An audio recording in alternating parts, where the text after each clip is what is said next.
అందరికీ నా హృదయపూర్వక నమస్కారాలు. సినిమా ముందు తర్వాత దిగున తర్వాత ఇంటరాక్ట్ అవుదాం అనుకున్నాను, కానీ ఇక ముందే ఇంటరాక్ట్ అవ్వాల్సి వచ్చింది. దానికి కారణం అసలు ఈ ఆడియో ఫంక్షన్ నిన్న దాకా చెయ్యాలా వద్దా అనేది కొన్ని ఇష్యూస్ ఉన్నాయి మాకు. దానికి మేజర్ కన్సర్న్స్ అంటే ఏంటంటే, మేము అప్లై చేసినప్పుడు పోలీస్ డిపార్ట్మెంట్ చాలా కన్సర్న్స్ రైజ్ చేశారు. ఇట్లా అంటే గతంలో మిగతా ఫిల్మ్ ఫంక్షన్స్ కానీ, అలాగే గోపాల సినిమాల్లో ఈ స్టాబింగ్ ఇన్సిడెంట్ కానీ వీటన్నిటి దృష్ట్యా ఆలోచించి నోవోటెల్ హోటల్లో చేయబోతుంటే మాకు హోటల్ నుంచి పర్మిషన్ తీసుకున్నా కానీ డిపార్ట్మెంట్ కొన్ని సెక్యూరిటీ కన్సర్న్స్ రైజ్ చేశారు. సో వాళ్ళు చెప్పిన లాట్ ఆఫ్ ఫారెన్ డెలిగేట్స్ ఉంటారు, ఎన్ని ఇష్యూస్ ఉన్నాయి, మీరు అసలు ఇక్కడ కాకుండా వేరే వెరీ ట్రై చేస్తారని చెప్తే మేము అది కూడా ట్రై చేసాం. బేసిక్గా నేను ఆఖరి వ్యక్తిని అవుతాను. మామూలుగా ఏదైనా పబ్లిక్ ఫంక్షన్స్ చేయాలంటే కూడా నేను చాలా 10 సార్లు ఆలోచిస్తాం. ఎందుకంటే వచ్చే అతిథులకి కానీ అభిమానులకి కానీ ఎవరికైనా దెబ్బలు తగులుతాయా, వాళ్ళకి సేఫ్గా ఇంటికి వెళ్ళాలని ఆలోచించేవాడిని. అన్నీ ఆలోచించినా కానీ మాకు ఈ సమస్యలు వచ్చినాయి. సో ప్రొడ్యూసర్ శరత్ మరార్ గారు కూడా పర్సనల్గా వ్యక్తిగతంగా ఆయనే వెళ్ళి పోలీస్ డిపార్ట్మెంట్కి ఆయన చెప్పారు, ఇవి చేయబోతున్నాం అని చెప్పి. సో నేను ఈ సందర్భంగా నేను ప్రెస్ మీట్ని దేనికి చెప్పబోతున్నాను అంటే, ముఖ్యంగా వచ్చే అభిమానులందరికీ వీళ్ళకి దయచేసి పాసులు లేని వాళ్ళు ఎవరు గుమిగూడొద్దు అక్కడ ఆ హోటల్లో. దయచేసి పాసులు ఉన్న వాళ్ళే లోపలికి రండి. పాస్ లేని వాళ్ళు దయచేసి మీ ఇళ్లలో కానీ మీకున్న మీ టీవీలో చూసుకోమని నా విన్నపం. ఎందుకంటే మీరు గుమిగూడితే అక్కడికి వచ్చే అసాంఘిక శక్తులకి వాళ్ళకి ఆ స్టాబింగ్ ఇన్సిడెంట్ లాగా జరుగుతాయి అన్నది పోలీస్ కన్సర్న్స్ ఉన్నాయి. సో అలాంటి ఏదన్నా రాకుండా జరగకుండా ఓన్లీ పాసెస్ ఉన్న వాళ్ళే లోపలికి రావాలి. మిగతా వాళ్ళు దయచేసి టీవీలోనే చూడండి. ఇది నా ప్రత్యేకించిన వాళ్ళకి నా విన్నపం. అలాగే నిన్నదాకా జరుగుద్దా లేదా అసలు అంటే ఒక పాయింట్ ఆఫ్ టైంలో నేను మరి ఇన్ని సెక్యూరిటీ కన్సర్న్స్ ఉన్నప్పుడు అసలు క్యాన్సిల్ చేసేయమని చెప్పాను ఫంక్షన్ కూడా. ఇంకా మామూలుగా ఏదో ఇట్లా ప్రెస్ మీట్లో ఆడియో రిలీజ్ చేసేద్దాం అనే స్థాయికి కూడా వచ్చాను. కాకపోతే నేను అన్ని శరత్ మరార్ గారు చేసిన విధానాలు ఇవన్నీ ముఖ్యంగా సిపి అనురాగ్ శర్మ గారు వారు ఇచ్చిన సహకారం కానీ, అలాగే డీసీపీ కార్తికేయ గారు, మాదాపూర్ సిఐ గారికి, జుబ్లీ సిఐ గారికి ప్రత్యేకించిన కృతజ్ఞతలు.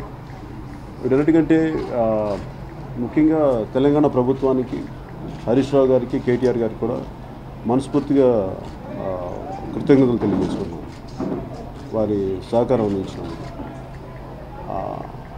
ముఖ్యంగా అభిమానులకి ఇంకొకసారి దయచేసి పాసులు లేని వాళ్ళు ఎవరి మటుకు దయచేసి అక్కడికి గుమిగూడొద్దు, రావద్దు. దయచేసి ఇళ్లలో చూడాలి. Thank you. అలాగే కమిషనర్ సివి ఆనంద్ గారికి కూడా మనస్ఫూర్తిగా కృతజ్ఞతలు తెలియజేసుకున్నాను. డీజీపీ అనురాగ్ శర్మ గారికి థ్యాంక్ యూ. అంటే సెక్యూరిటీ ఎలా చేశారంటే, మేము లాట్ ఆఫ్ సెక్యూరిటీ అరేంజ్ చేసాం. పర్సనల్గా నాకు ఉండే సెక్యూరిటీ బాంబే నుంచి కూడా ఇంకో ఎక్స్ట్రా 25 mm తెప్పించుకున్నాను. మోర్ ఆఫ్ ఇలాంటి స్పెషల్ ఈవెంట్స్ని ఆర్గనైజ్ చేసేవాళ్ళు, వాళ్ళు కూడా ఆర్గనైజ్ చేస్తాను.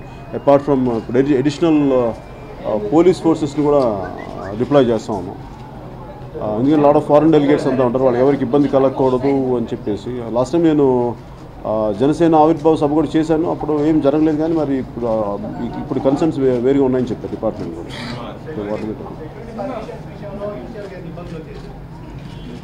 ఇబ్బందులు ఏం రాలేదండి, ఓన్లీ మోర్ ఆఫ్ కన్సర్న్సే. ఇబ్బందులు అంటే ఏం లేదు. అంటే అంటే మెయిన్ వాళ్ళ ఉద్దేశంలో, డిపార్ట్మెంట్ ఉద్దేశంలో ఫారెన్ డెలిగేట్స్ చాలామంది ఉన్నారు. ఏదన్నా జరిగితే అది ఒక అంటువర్డ్ ఇన్సిడెంట్ జరిగితే ఏదైనా మళ్ళీ ఇంటర్నేషనల్ అన్వాంటెడ్ బ్లాచ్ అవుతుంది అని చెప్పి అదొకటి కన్సర్న్ రైజ్ చేశారు, which I agree with that.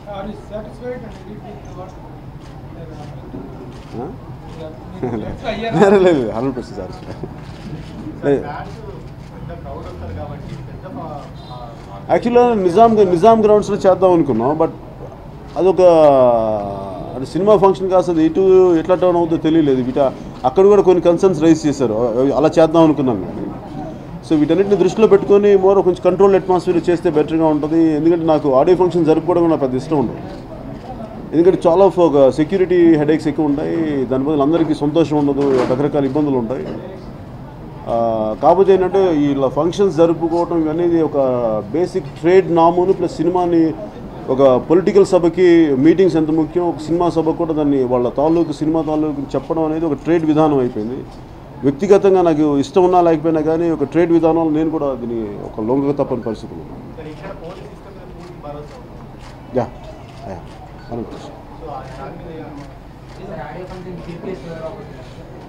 Chiranjeevi గారిని ఇన్వైట్ చేశారండి, చిరంజీవి గారు రాబోదు. ఎందుకంటే గబ్బర్ సింగ్ కూడా ఆయన రిలీజ్ చేశారు. ఇవన్నీ కాకుండా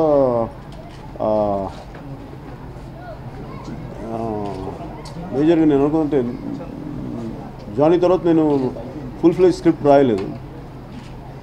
సో లాంగ్ బ్యాక్ రాశాను కాబట్టి అన్ని దృష్టిలో పెట్టుకొని నేను వాటిని ఇన్వైట్ చేయడం జరిగింది. అంటే కథ దృష్ట్యా ఇది మోర్ ఆఫ్ మనకి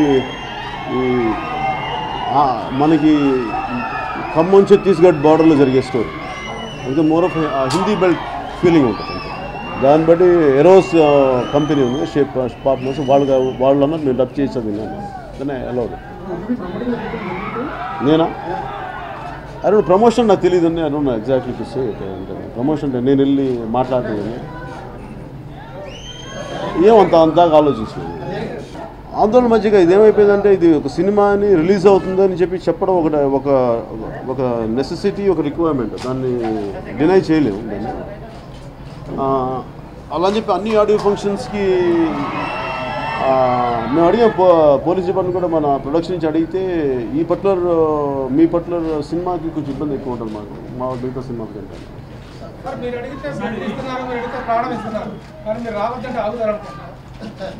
అవుతారు. ఇది ప్రేమతో చెప్తాను. ఇప్పుడు వాళ్ళకి ఇంటికి దెబ్బలు తగిలి ఇంటికి వెళ్తే బాధ నాకే ఉంటుంది. అందుకని ఆ ఉద్దేశం వాళ్ళు తెలుసు కదా, అందుకని ఆగుతారని నేను ఖచ్చితంగా అదొక కాంప్లికేటెడ్ ప్రాసెస్ సార్. మీరు మొన్న చూశారు కదా, మీరు విన్నారో లేదో తెలియదు, గోపాల ఫంక్షన్లో కూడా ఒక స్టాబింగ్ ఇన్సిడెంట్ అయింది. సో ఎవరో రౌడీ షీటర్స్ పిక్ పాకెటర్స్ ఎవరు చేశారని అన్నారు ఆ టైంలో. అలాంటివి జరిగే అవకాశాలు ఏం లేదు. గ్రూప్ ఆఫ్ పీపుల్ డెఫినెట్గా పిక్ పాకెటింగ్ ఇవన్నీ ఉంటాయి. అండ్ ఆల్సో లేదండి, పోలీస్ నుంచి వచ్చింది. నాకు అంత తెలియదు. నాకు ఇక్కడ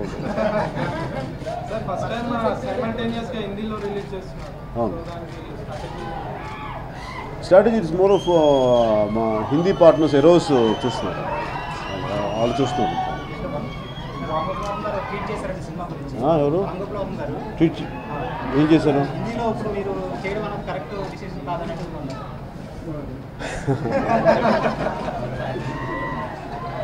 నాకు ఆయన ట్వీట్స్ నాకు ఎప్పుడో చెప్తూ ఉంటారు, చదువుతూ ఉంటాను. నేను కూడా ఆయన ఒపీనియన్ నేను గౌరవిస్తాను. అలా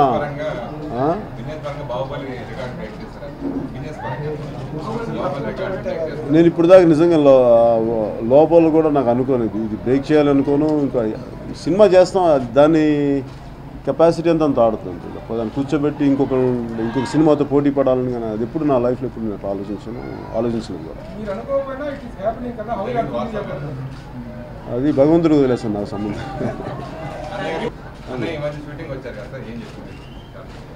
ఆయన సెట్ చూశారు, మన పక్కనే కదా, ఇంటి పక్కనే కదా, సెట్ చూసాను. బట్ రియలిస్టిక్గా ఉంది, బాగుందని చెప్పాను. మిగతా మామూలు సరదాగా మాట్లాడుతున్నాను.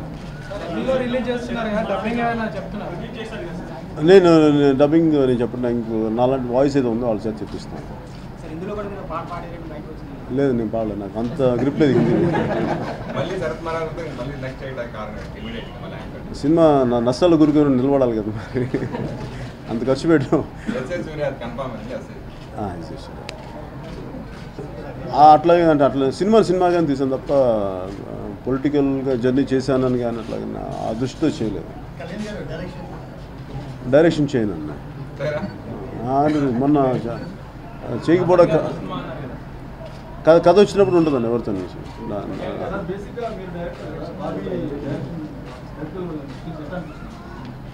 క్వైట్ కేపబుల్గా బాగా చేస్తాను. కథ అలాంటి కథ అన్న, అంటే అది ఒక కథ నేపథ్యం అలాంటిది.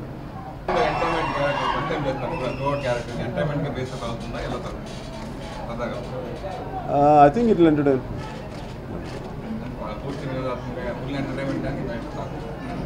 అంటే ఏదో ఏదో అనుకుని మేము చేస్తాం, ఫైనల్గా అది జనం దానికి ఎలా రెస్పాండ్ అవుతారని. ఐ థింక్ వీడియో డైరెక్షన్ ఉంది, చాలా కారణాలు ఉన్నాయండి. అది నేను ఒకటి నాకు లిమిటేషన్స్ వచ్చేస్తాయి డైరెక్షన్ చేయడం అంటే. నేను పుష్ చేసే దానికి చుట్టుపక్కల నాకు అంటే నేను ఒక సర్టన్ విజువల్ క్వాలిటీ ఉంటుంది, సర్టన్ విజన్ ఉంటుంది. దానికి అందరినీ పుష్ చేసే టైంలో అందరికి నా మీద కోపం వచ్చేస్తుంది. అంటే సాధించే వరకు వదలను, నెట్టేస్తాను అందరినీ. దానివల్ల వాళ్ళకి విసుగులు కోపాలు వచ్చేస్తాయి, ఎందుకులేని చెప్పి మానేస్తాను. ఆయన అంటే ఇష్టం అయితే నేను కోరుకుంటాను రావాలని అంత.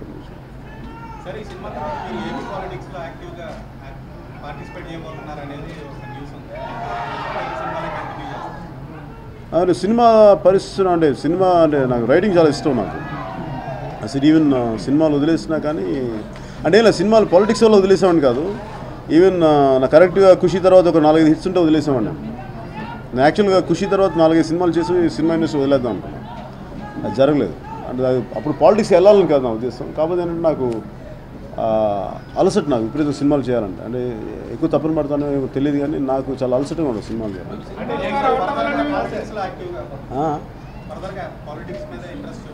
అట్లాగే లేదండి, జరగాలి, ఎలా జరుగుతుంది చూస్తాను. అది ప్రశ్న.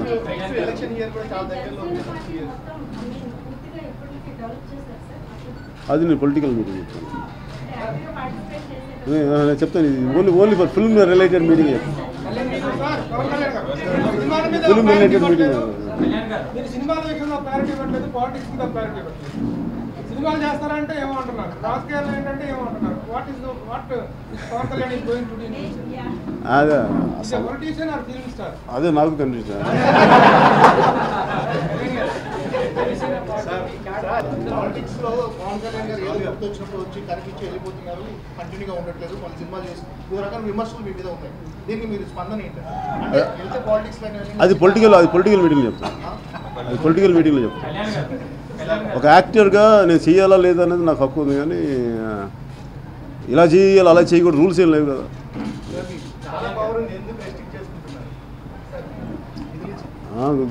ఏం సార్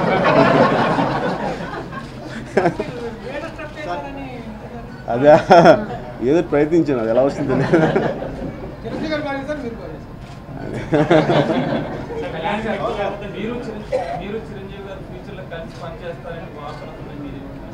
అది నేను ఆయనతో ఎప్పుడు యాక్ట్ చేయడానికి సిద్ధంగాను.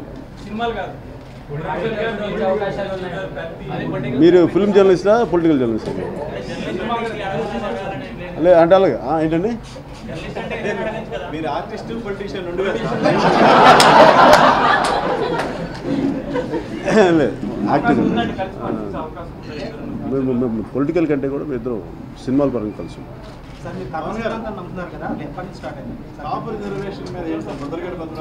ఊరునండి. మీరు ఈ పొలిటికల్ మీటింగ్ చేస్తున్నారు కదా, నేను ఆల్రెడీ చెప్పేసాను. అవన్నీ మీకు నిజంగా చెప్పాలి. ఓకే, మీరు 2 అన్నారు కదా, నాలాగే నేను వాడికి క్లారిటీ ఇచ్చాను.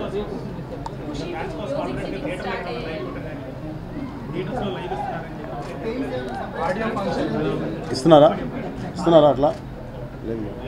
ఓ అట్లా జనసేనకి ఇచ్చినట్టు సార్ ఒక విషయం sir, power star Pawan Kalyan అంటే ఈజ్ స్పాన్ ఆఫ్ 25 years అని కానీ కనీసం 100 ఫిలిమ్స్ అని కానీ ఆశిస్తుంటే మీరు 2-3 సినిమాల్లో నేను గురించి చెప్తున్నారు. How far it is good అని మంచి చెడు నాకు తెలియదు, కానీ రోజు గ్రూమింగ్ చేసుకొని చాలా అలసట.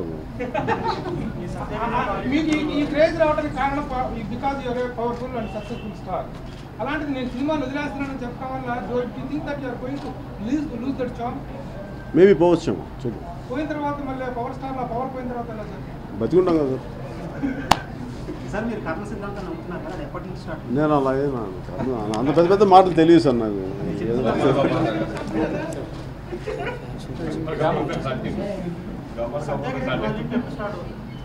అది రియల్ లైఫ్లో చేద్దాం అనుకుంటున్నాను.